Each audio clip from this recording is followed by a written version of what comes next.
iya mbere Ukwakira kuwa 90 twarose inzozi nziza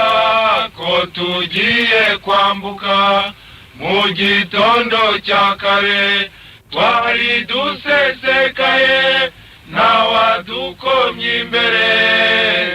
oye Nkotanyi nta Gitumba yinjiwe mu Mutara wafashwe na Gatuna yinjiwe ibirunga byafashwe Ruhengeri twayituye oye Nkotanyi ingabo za Muvoma ubwo zirahurura zidukubisa amaso zikizwa n'amaguru Habyarimana nawe yiruka nk'ibihugu atakira abazungu ngo bamuhururire Kagitumba yinjiwe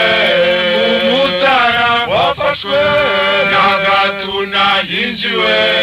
ibirunga byafashwe Ruhengeri twayituye oye Nkotanyi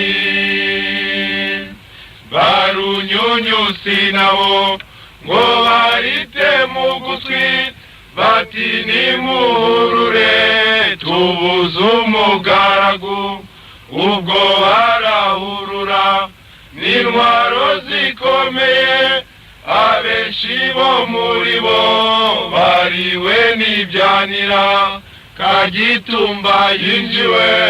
mu Mutara wafashwe na Gatuna yinjiwe ibirunga byafashwe Ruhengeri twayituye oye Nkotanyi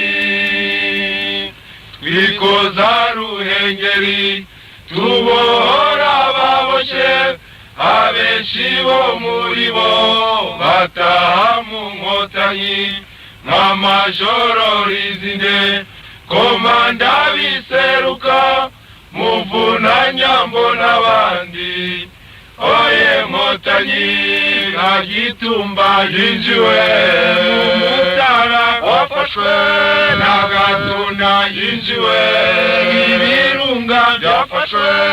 Ruhengeri twayituye oye Nkotanyi ubwo Habyarimana fashijwe na Kangura abagize leta ye abambura imirimo bamwe ngo ni Nkotanyi abandi ngo ni ibyitso n'abigira nyoni nyinshi oye Nkotanyi Kagitumba yinjiwe mu Mutara wafashwe na